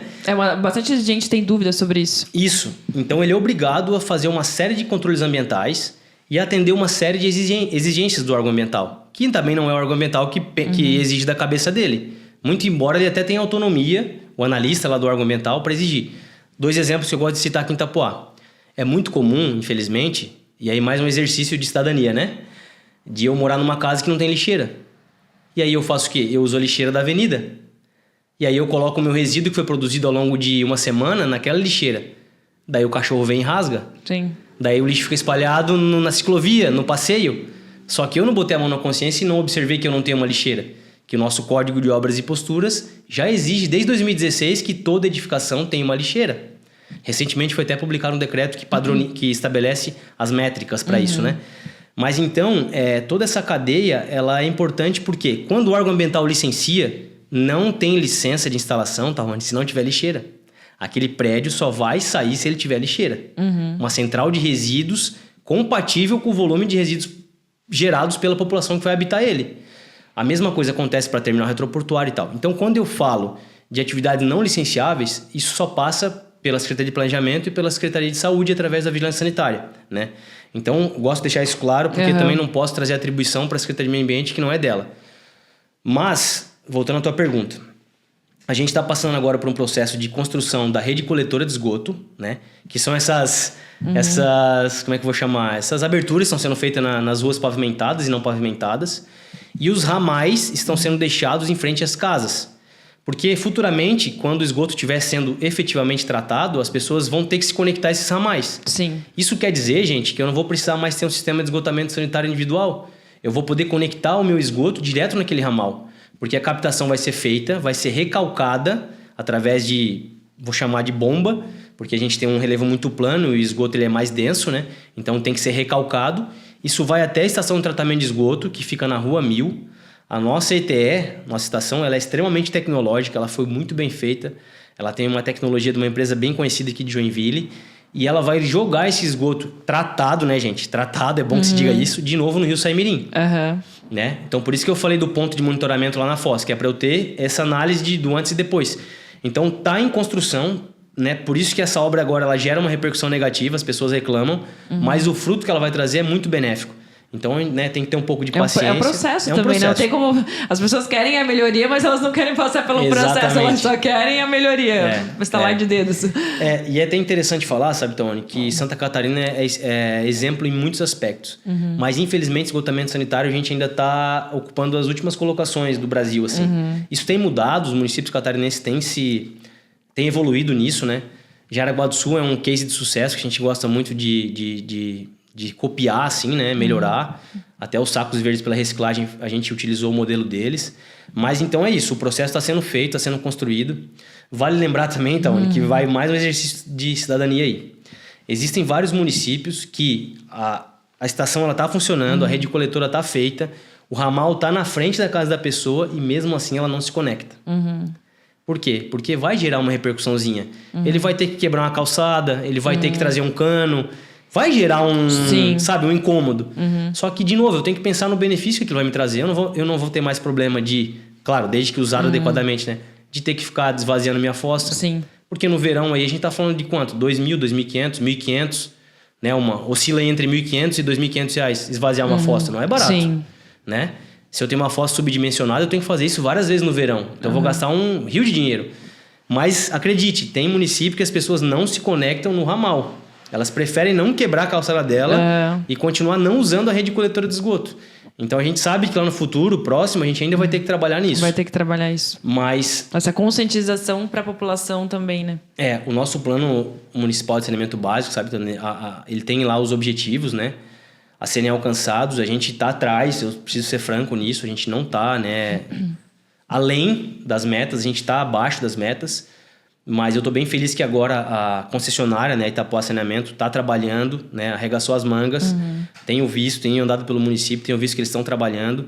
Então a gente espera que esse ritmo não diminua, né, e que isso siga sendo implantado, porque isso vai trazer uma série de benefícios para o meio ambiente, para a saúde pública, para o licenciamento das grandes obras, porque quando eu falo de condomínios, né, residenciais ou de uso misto, comércio e residência, quando eu tiver a rede coletora de esgoto funcionando, junto com a ETE e com o emissário, eu não preciso mais licenciar isso. Isso quer dizer que o empreendedor, o empresário, ele vai ter mais celeridade na obra dele. Claro, né, que a gente fica com um pouquinho de medo, porque a gente espera que os controles ambientais continuem sendo feitos. 100%, né? Mas isso vai ser um benefício para todo mundo. E até conversando sobre isso, para vocês também está sendo um desafio muito grande, porque a cidade está crescendo de uma forma muito acelerada, né? E daí, vamos dizer que nem você falou, arruma uma coisa, faz uma coisa, que daí às vezes demora, que nem você falou, um licenciamento 6 meses, né? Ali para conseguir fazer com que aquilo ali firme 100%. E daí, de repente, a cidade já está em outro patamar, já está precisando de outra coisa. Tá muito rápido isso, e isso se torna um desafio muito grande para vocês também, né? Sim, muito grande, Tawane, porque eu verifico assim as opiniões que meus colegas... Opiniões não, né? Informações que meus colegas secretários trazem, né? Eu gosto muito de falar do exemplo da educação, né? Que aqui em Itapoá, quando uma escola é entregue, ela já está cheia. Porque não vence, a demanda é muito alta, né? De pessoas chegando, né? Isso é muito bom, a cidade está crescendo, mas os desafios também acompanham esse ritmo acelerado, né? Esse ritmo frenético. E na área ambiental não é diferente, porque eu tenho um número de profissionais que trabalham no setor de licenciamento. Tem um número de fiscais, porque também isso gera uma demanda de fiscalização, né? A gente costuma falar que a licença sem fiscalização ela é só um papel. Sim. Né? Eu preciso ver se aqueles controles ambientais estão sendo seguidos. Então, traz desafios para todas as repartições da prefeitura, né? Por isso que Itapoá ela é desafiadora, assim. É muito legal, né? Tá passando por isso, tá vivenciando isso. Ter a oportunidade de muitas vezes ser pioneiro em algumas coisas, mas também traz desafios grandes, assim. Porque em municípios que tu não tem uma mudança populacional muito grande, você mais ou menos tem mapeado aquilo que tem que ser feito e vai, claro, melhorando, organizando, mas... Você consegue prever o futuro de uma forma mais assertiva, né? Aqui eu acho que tá tão acelerado que quando tu vê, opa, já dobrou o negócio. Exatamente. Ainda hoje eu tive uma reunião com um grupo do pessoal da pesca esportiva, né? Que usa embarcação. E o pessoal que não tem embarcação muito grande, né? Não consegue usar os moles ainda, né? Então eles precisam de uma rampa de acesso náutico. E eles têm preferência por ser na Baía da Wabitonga. Eu concordo, porque são águas mais calmas, né? E a gente tem que organizar uma rampa dessa, né? E aí, claro, é uma atividade licenciável, por isso que eu fui convidado. Mas assim, eu entrei num grupo que eles são, tem mais quase 100 pessoas. Nossa.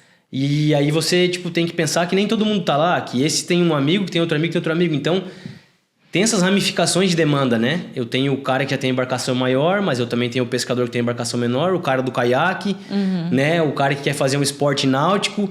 Então, conciliar tudo isso, eu vejo também pela Secretaria de Esportes, a quantidade de modalidades que Itapoá agora tem a jovens e, poxa, que legal, praticando. Mas tudo isso... traz um desafio também, né? Traz um desafio, porque o judô, o jiu-jitsu é tão importante quanto o surf, quanto o futebol, né? Claro que alguns esportes, pelo DNA do brasileiro, né, tem uma relevância maior.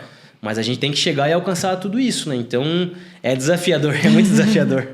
E vendo tudo isso, também tem os pontos, né, de desafios, melhorias, que vocês estão trabalhando arduamente para que isso saia do papel, né? Mas isso tudo gera um tempo, gera uma demanda também.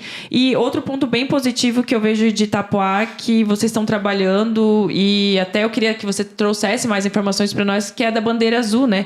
Que é algo que vai realmente elevar o nome de Itapoá para fora do país também, porque é um certificado internacional e muitas pessoas que estão fora, elas procuram praias no Brasil, né, quando vêm visitar, com a bandeira azul, né? Como que funciona isso? Como que é todo esse processo, Rafa? Então, Tawane, essa é uma demanda que a gente está trabalhando junto com a Secretaria de Turismo e Cultura, né? Tenho que reconhecer o trabalho deles também. A gente ficou com uma parte do processo e eles com outras, né? Então, o que nos diz respeito mais está vinculado às ações de educação ambiental que essas praias têm que ter e a parte de análise de qualidade da água, né? Sobretudo na temporada de verão. Então, aqui em Itapoá, a gente submeteu a candidatura de 2 praias, né? O Rainha, a Praia do Rainha ali, e a Beira-Mar 3 aqui, próximo à prefeitura, né? Aquele trecho todo ali da Beira-Mar, onde tem o calçadão. O júri parece que já informou que a praia da Beira-Mar 3 já foi aprovada, né? Para esse primeiro ano de hasteamento da bandeira. A outra a gente vai ter que adequar algumas coisas, né? Eu acho que são 2 análises de monitoramento da água que não foram feitas, não é que elas não foram positivas, elas não foram feitas, elas têm que ser feitas. E o júri está reavaliando a Praia do Rainha, né? Não por questões de qualidade da água, nem por questões de estrutura, mas sim por questões documentais mesmo do processo. Mas a boa notícia é que a praia da Beira-Mar 3 aqui, ela já foi, parece que aprovada. Eu te digo parece porque é o turismo que está cuidando, né? Mas isso é algo bem positivo porque a gente percebe municípios vizinhos próximos aqui, né? De Santa Catarina, que já tem essa bandeira hasteada. Itapoá não tinha, então agora vai passar a ter, né? E a gente fica muito feliz com isso, porque... muito orgulho. Muito orgulho. Porque o estrangeiro, ele é mais adepto a verificar, né? Isso. Mas a gente também quer alcançar o turista estrangeiro, né? A gente também quer chegar neles, né? Não, e poder falar, eu moro numa praia, eu sou nativa de uma praia que tem a bandeira azul. Tipo, eu também quero poder falar isso. Claro. Até porque assim, né? A gente não compete com os outros municípios, mas assim, acaba tendo aquele lance, né? Não, competição é sempre bom, né? São Chico tem, então não tem não. Vamos passar a ter também, né? É claro que alguns municípios, eles estão na vanguarda desse processo, né? Então eles já têm mais praias, né? Aqui em Itapoá a gente tem uma particularidade que o nosso litoral ele não é tão recortado, né? Claro, ele tem alguns trechos recortados, mas assim, tirando a Praia das Pedras, são praias que a gente que é nativo daqui ou que conhece até consegue definir onde começa uma e acaba outra. Mesmo não tendo um marco, né? Tipo, você fala o Rainha, a gente mais ou menos sabe que é o Rainha. Sabe. Mas tipo, Floripa, outras praias do litoral, elas têm a definição da praia mais bem estabelecida, né? Então, a Praia Mole. Eu sei que a Praia Mole se define por 2 promontórios, né? 2 costões. Passou um lado é a Galheta, por exemplo, né? Então, a gente tem isso mais definido. Aqui em Itapoá, não. Aqui em Itapoá, a gente não tem isso tão bem estabelecido. Por isso que, nesse momento, a gente optou também por submeter só essas 2, porque são essas praias que já têm alguns dos itens que o certificado exige. Por exemplo, estacionamento, calçadão, guarda-vida, né? O posto de guarda-vida. Então, foram praias que a gente escolheu, que a gente já pensou que fosse menos difícil, vou chamar assim, conseguir hastear a bandeira, né? Mas a ideia é que isso se expanda, que vá migrando, né, paulatinamente aí para as outras praias. Eu não sei qual vai ser a definição do turismo agora, pra gente definir isso junto, né, para alcançar. Mas Itapoá tem uma porção de praia que daria certo, né? A Barra do Saí foi um local que... Quando eu recebi a coordenadora nacional, a Leana, aqui em Itapoá, eu levei ela na Barra do Saí, né? E ela ficou super encantada com a praia, porque a praia lá é linda, né? A Barra do Saí é meu país, como eu falo. Isso que tu é da primeira pedra. Bem isso mesmo. Mas... Não me engana que eu tô nativa da primeira.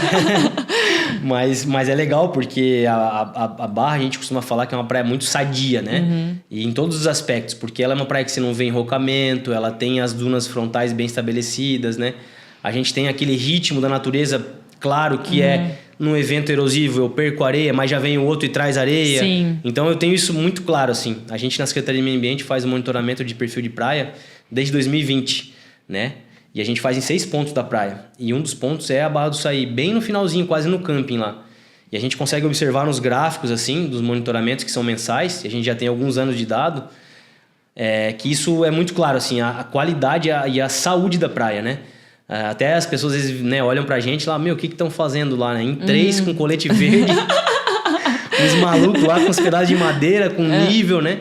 Mas é isso, assim, eu gosto sempre de... E aí eu acho que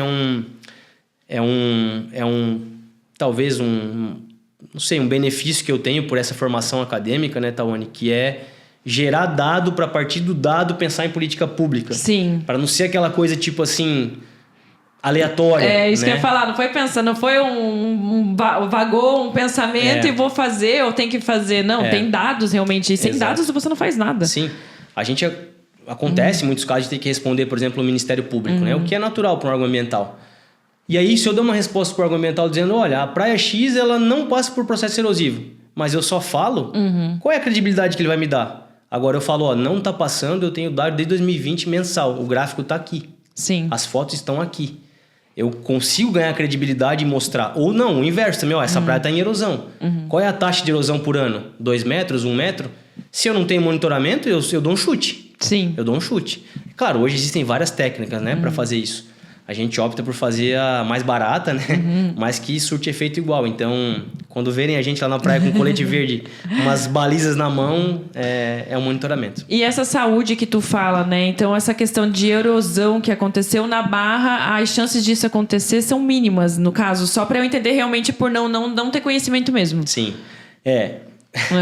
Falar da natureza, sabe, também com 100% de certeza é algo bem difícil. Sim, Eu não ousaria falar isso. Mas assim, hoje é claro, os dados são claros pra gente, né? Nesses 6 pontos que eu te falei, o único ponto que a gente observa é essa saúde ambiental preservada e clara é na Barra do Saí. A gente monitora um ponto lá próximo da Marina do Pontal, a gente monitora um ponto no Farol do Pontal, outro ponto na Avenida dos Pioneiros, aqui no Itapuá. Outro ponto na Rua 640 e esse da Barra. Acho que eu falei 6? Falei 6. Falei 6. São esses os pontos que a gente monitora. Então, dentre esses, o que a gente observa a maior saúde ambiental é a da Barra. Claro que agora, com o engordamento, alguns pontos ali que a gente monitora, a praia tá larga. Mas isso até nos ajuda, porque agora a gente consegue observar também e verificar se a praia está estável, se ela vai perder areia ou não. Uma das condicionantes ambientais do licenciamento dessa obra de engordamento já é esse monitoramento do perfil de praia. Então, o consórcio contratado está fazendo esse monitoramento também e tem que fazer por vários meses, né? Mesmo depois que a obra está terminada. Só que isso são dados que a gente consegue confrontar, né? Até um com o outro, às vezes. Sim. Lógico, como eu te falei, Tawane, a gente tem várias técnicas para monitorar a praia. Pensando nisso, recentemente, a Secretaria de Meio Ambiente, né, a Prefeitura de Itapuá, através da Secretaria de Meio Ambiente, fez um convênio com o Serviço Geológico do Brasil e com a Universidade Federal do Paraná. Então, hoje, a gente está tendo um monitoramento a laser da nossa praia, né, de toda a praia. E esse monitoramento não é barato, mas para a gente está sendo, justamente por causa desse convênio.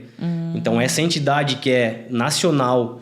E as duas, né? Porque uma é uma Universidade Federal e outra é o Serviço Geológico do Brasil. Eles estão monitorando nossa praia e ao final disso eles vão nos dar um estudo robusto mostrando dando toda a análise da praia de Itapuá. Ai, que legal. Pré e pós-engordamento, porque eles fizeram uma análise pré-engordamento. Né? Então, isso serve de arcabouço pra gente. Isso, inclusive, foi elogiado por um procurador da República no evento que a gente foi. E que a gente noticiou isso lá. E é a primeira praia de Santa Catarina a fazer esse estudo. Nossa, que legal. Exatamente. Então, pra gente foi motivo de muito orgulho também, né? Claro que eles ficaram bem contentes em estudar Itapuá. Porque o pesquisador, ele não quer a calma, ele quer o caos. Né? Ele quer estudar o caos. E aí não me interpretem mal, mas é o caos em que sentido? Eu tenho uma praia abrigada, eu tenho uma desembocadura de rio, eu tenho costão, eu tenho mar aberto. Eu falo, Itapuá é uma diversidade em todos os sentidos, em tudo. Eu tenho um processo de engordamento acontecendo, o outro que vai acontecer, eu tenho um mole sendo feito. Então, tudo isso né, faz com que seja interessante também para eles analisarem. E para a gente também. Sim, para nós é benéfico. Claro. Perfeito. Se a gente fosse licitar isso, seriam... Muitas cifras. Nossa, isso é muito legal. É tanta coisa acontecendo em Itapuá, é tanto desenvolvimento. E o trabalho que vocês estão fazendo, né? Eu acompanho, né? No que eu posso acompanhar, vocês estão de parabéns. E, Rafa, teria alguma coisa que a gente não mencionou aqui, que você visualiza que é importante do crescimento da cidade e até também da comunidade também, para a comunidade trabalhar mais junto, sabe? Sim. Olha, Tawane, assim, eu diria que... Existem muitos benefícios, né, em ser uma cidade em expansão. Mas também existe uma dificuldade, que é o aspecto de educação, de conscientização, né? Então, quando a gente não tem a colaboração coletiva, é muito mais difícil. Porque, volto a dizer, né? Vou dar o exemplo aqui da cidade da minha esposa. E não é nada pejorativo com relação a isso. É uma característica, ponto. Que é uma cidade que não tem uma flutuação da população muito grande. Ela é estável. Então, lá, as pessoas se conhecem, elas conseguem ter uma organização territorial maior, porque elas se conhecem, elas sabem como é que funciona. E vou te dar um exemplo. Se eu tenho uma rua que chega 20 moradores no ano, esses 20 moradores, eles não vão saber o horário da coleta de resíduo seletivo ou não. Então, elas vão ter uma dificuldade de aprender isso se elas não quiserem. Sim. Portanto, elas vão colocar o resíduo lá na frente da casa dela e isso não vai ser coletado. Tô dando um exemplo aqui, né? Chulo, talvez. Mas que no dia a dia vai incomodar o vizinho. Ele vai falar, poxa, tô vendo aquele saco de lixo ali, há tantos dias o cachorro rasgou. Porque ele não colocou no dia que a coleta seletiva passava. Então, eu acho que esse exercício nosso, enquanto itapoense, enquanto pessoas que estão chegando aqui, de buscar, né, ajudar o coletivo, é fundamental. Porque numa cidade que cresce tanto a passos largos, a gente vai ter esses desafios mais acentuados. É natural que a gente tenha isso mais acentuado. Então, eu acho que esse é o recado assim, que eu queria dar, sabe? E não é eximir o poder público de culpa quando ele tem culpa, ou de melhorar quando ele precisa melhorar. Mas é ser colaborativo. Eu acho que se a gente não colocar a mão na consciência, assim, em colaborar para esses pequenos detalhes... O caso da lixeira que eu falei.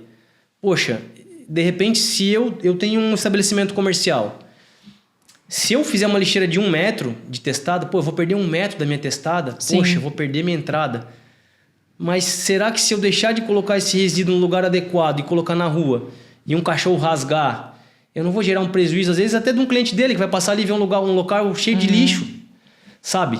E eu não posso pensar que isso é serviço do coletor, da SURB. A SURB vai passar aqui e coletar, porque não é o trabalho deles inicial. O trabalho deles é coletar o resíduo domiciliar, aquele que está adequadamente disposto numa lixeira, sabe? Ou eu vou ter que fazer o quê? Encarecer uma licitação de um serviço de limpeza pública, vou ter que pagar rios de dinheiro, porque lá em Itapoá ninguém consegue colocar o lixo na lixeira. Então eu vou estar tirando dinheiro do bolso de todo mundo para ter uma licitação adequada, sendo que o resíduo é meu. Sim. Eu estou produzindo aquele resíduo. O meu comércio está produzindo aquele resíduo. Então acho que são questões assim, sabe, Tawane, que eu vejo que aqui em Itapoá dá para melhorar ainda, sabe? Dá para melhorar. Eu observo muitos locais aqui na cidade com esse aspecto assim. Tem as lixeiras, que são aquelas lixeiras pequenas, que não serve para eu descartar o resíduo que eu acumulei no meu comércio ao longo de uma noite de verão, que eu vendi 600 porções. Serve para as pessoas que estão passando ali. Sim. Um turista que está com uma latinha de refrigerante, que está com uma embalagem, descartar ali. Né? Claro que a gente tem gargalos ainda, né? Então, eu não vou aqui dizer que a culpa é da sociedade, não é isso que eu estou falando. Né? A gente tem que eu acho que é tudo uma via de mão dupla, né? Eu acho que tem a parte da prefeitura, dos órgãos, mas também tem a parte da comunidade. Tá, e o que tu pode fazer também para auxiliar, para melhorar? Seja denunciando o teu vizinho que tá fazendo algo irregular, ou seja também você colocando a mão na consciência e falando, não, eu vou seguir dessa forma, que dessa forma, se eu fizer, o vizinho fizer, todo mundo fizer, daqui a pouco tu tá numa cadeia cultural que vai melhorando tudo, né? Exato, eu acho que isso é fundamental, porque o coletor, eu estou dando um exemplo do resíduo, né? Mas isso se aplica a outros aspectos da sociedade, né? Aqui em Itapoá, em vários lugares, mas a gente está falando de Itapoá, então o meu foco é falar sobre isso. Quando eu tenho um restaurante que às vezes ele está explorando a orla do município para comercializar os seus produtos, e quem não gosta de tomar uma cervejinha na beira-mar, né? Apreciar aquela vista, uma água de coco, todo mundo gosta. Mas eu acho que também, assim, se eu estou explorando aquele espaço que é público, que é tão bonito... Poxa, não custa eu orientar minha equipe que no final do dia eu passe ali, eu disponibilize uma lixeira adequada para eu colocar aquele resíduo ali. Sim. Porque senão a praia no final do dia vai estar como? Cheia de lixo. E aí, o que vai acontecer? Eu volto a dizer, eu vou ter que encarecer uma licitação de limpeza urbana para eu ter 3, 4, 5 pessoas limpando a orla a cada quilômetro, a cada 500 metros. Quanto vai custar isso? São 32 quilômetros de praia, né? Exato. Quanto vai custar isso? Será que não é mais fácil a gente se ajudar nesse aspecto? Então, são detalhes assim que eu acho que Itapoá pode melhorar. A gente, em 2030, vai ter a renovação da concessão de resíduos sólidos no município, né, Tawane? E eu acho que esse também vai ser um momento bem legal pra gente. Vai ser uma grande virada de chave, como tu falou, né? Porque a gente vai ter condição de melhorar o termo de referência. O nosso termo de referência é de 2000. A cidade mudou muito em 30 anos, né? Então, a gente vai ter condições de adequar isso, melhorar, né? Através dos profissionais habilitados da prefeitura que vão construir isso, para que a gente tenha uma licitação, uma concessão melhor. De repente, eu colocar um GPS no caminhão, a população poder abrir o GPS no celular dela e olhar, não, o caminhão tá na rua do lado. Então, já vou sair aqui agora e vou deixar meu lixo na frente de casa. Sabe? São coisas que a gente consegue melhorar, que hoje a gente não tem, né? Porque a concessão é muito antiga. mas que a gente acha que caminha para um lado bem legal aí. A gente também, às vezes, sempre compara, né, a cidade com... A gente, claro, a gente sempre se compara com quem tá bem, né, Tawane? É natural, eu não vou me comparar com quem tá mal. Mas, às vezes, olhar também o lado de outros municípios que têm um caminho a percorrer e que são muito mais velhos do que a gente, do ponto de vista de emancipação... Eu falo muito isso. Pô, o Guaratuba aqui do lado, todo o meu respeito pela cidade, né? Amo, vou lá comer, a gastronomia é maravilhosa. Porém, tem 200 e poucos anos. Itapuá tem 37 já, gente. Itapuá, se for ver, um bebê ainda. Eu esses dias atrás, meses atrás, eu vi uma notícia do Instagram do Ministério Público Estadual que falava que eles tinham ajuizado uma ação para o município de Araranguá fazer coleta seletiva. Itapuá já tem há anos coleta seletiva. Araranguá é uma cidade polo no sul do estado. É um exemplo, né? Então, veja, Itapuá é uma cidade nova que sofre muito com a sazonalidade, já tem. Funciona talvez plenamente como a gente gostaria, né? Vai em todos os rincões do município, vai aos 4 ventos? Talvez não. Talvez a gente tenha que melhorar os aspectos de fiscalização do contrato para ter um serviço prestado adequadamente, assim, né? Mas a gente tem. E os números estão melhorando. A gente tem acompanhado os números da Secretaria de Meio Ambiente, eles estão evoluindo muito, assim. A gente tem hoje já um percentual de reciclagem muito maior do que há 2 anos atrás. Isso é trabalho dos coletores, da Associação de Catadores e Carroceiros, da empresa que presta serviço, mas principalmente da população, que está colocando a mão na consciência e falando, poxa, ao invés de eu descartar o que é reciclável, que gera renda para alguém, eu vou mandar para um aterro lá em Mafra, vou pagar muito mais caro. Na prática, quem está tirando dinheiro do bolso? Nossa! Quando eu destino um saco de latinha para um aterro, eu estou pagando para destinar algo que pode voltar para a cadeia e que vai gerar renda para uma população, para as pessoas que trabalham com isso. Então é aos poucos, assim, a gente sabe que isso não é do dia para a noite.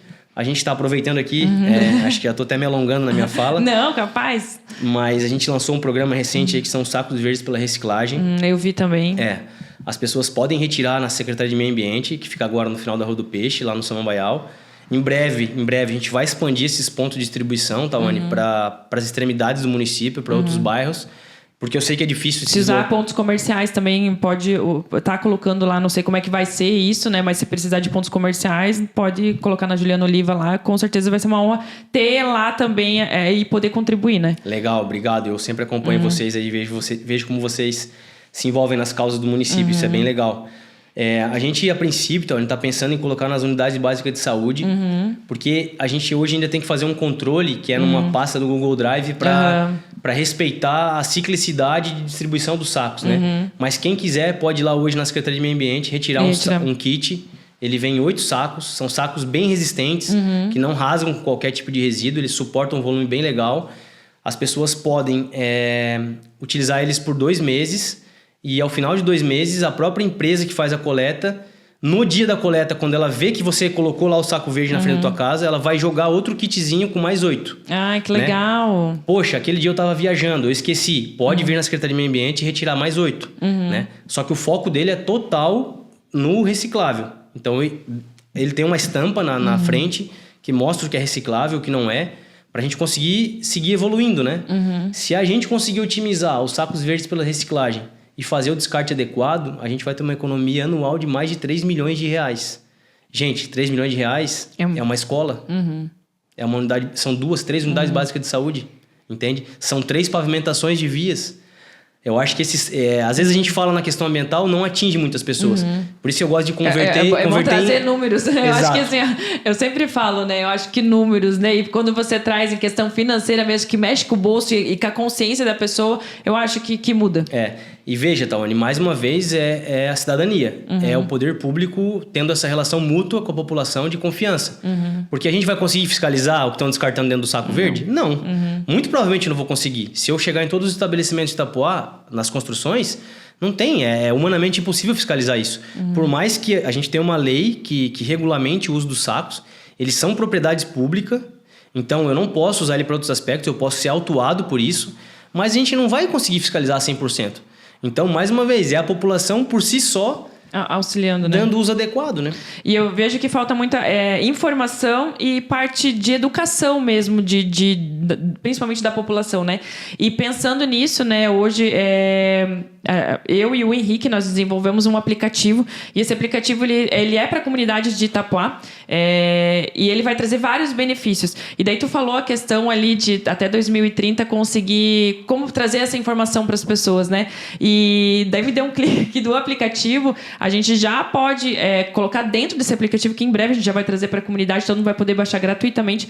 Vai mostrar onde tem os postos salva-vida, tem alerta de área de risco, questão de posto de saúde. Então, assim, são vários benefícios. E daí a gente pode, numa dessas, até colocar dentro desse aplicativo também, que vai ser gratuito para toda a população, já conseguir quando que vai estar passando o caminhão de coleta de lixo, e também informativos que façam com que as pessoas tenham uma conscientização.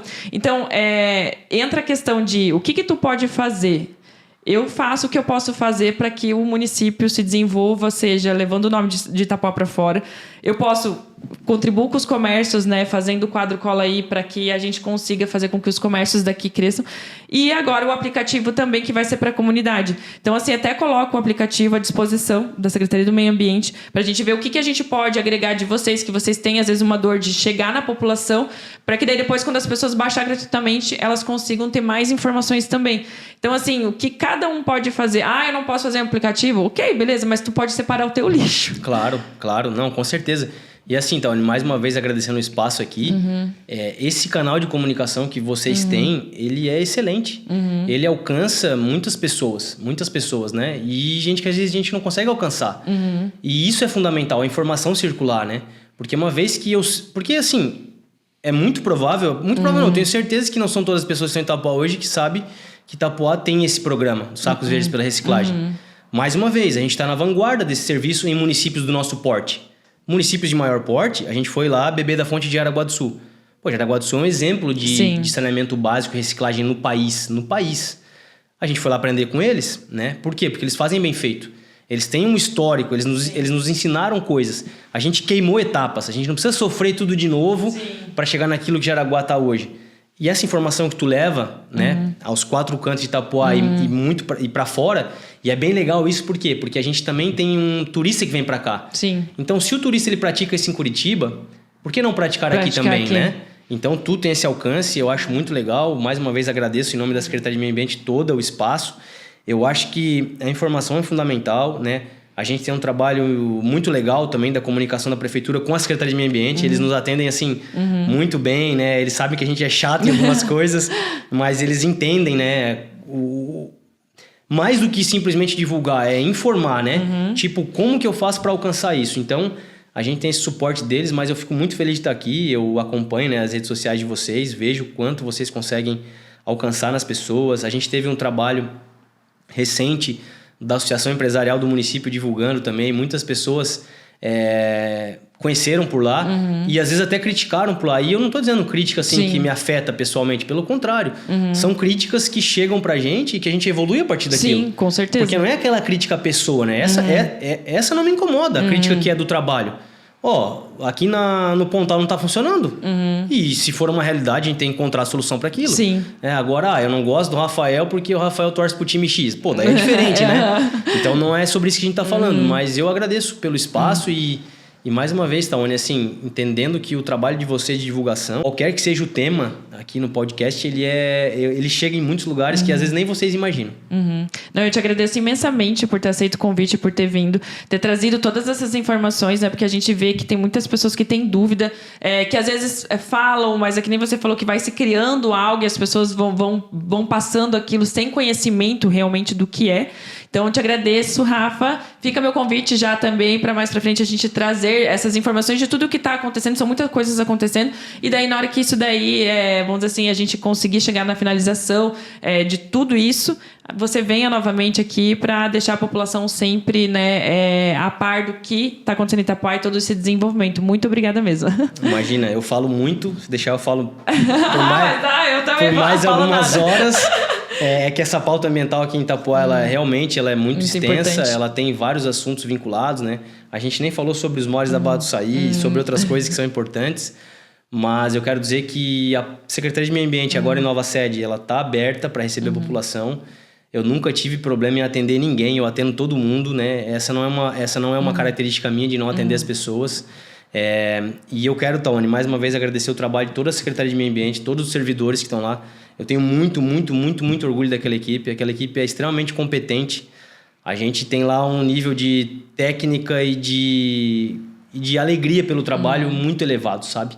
Eu acho que eles, de fato, executam o trabalho do servidor público, que é servir a população. Sim. Então, eu acho que é por isso que a Secretaria de Meio Ambiente, ao longo dos anos, tem conseguido melhorar certas coisas que carecem de atenção, sabe? E de técnica. Então, eu sei que existem assuntos que eu posso ter muito esforço, mas se eu não tiver técnica, e o contrário também. Eu posso ter muita técnica e não ter esforço, não ter compaixão, não ter empatia, que eles não vão evoluir. Então, eu quero agradecer aqui a confiança, né, dos meus gestores, né, dos meus chefes hierárquicos, porque também eu preciso de respaldo para poder trabalhar, mas eu quero fundamentalmente agradecer a minha equipe da Secretaria de Meio Ambiente e agradecer vocês mais uma vez. Eu que agradeço. E é isso, gente. Vamos encerrando aqui mais um Joycast com o Rafael, né, com o Dr. Rafael, e foi realmente algo muito importante e ficou assuntos pendentes, como o Rafa falou aqui, então a gente vai marcar para um próximo podcast a gente conseguir aí trazer mais informações para vocês. Se inscreva no canal, ative o sininho para não perder nada, e é isso, até a próxima.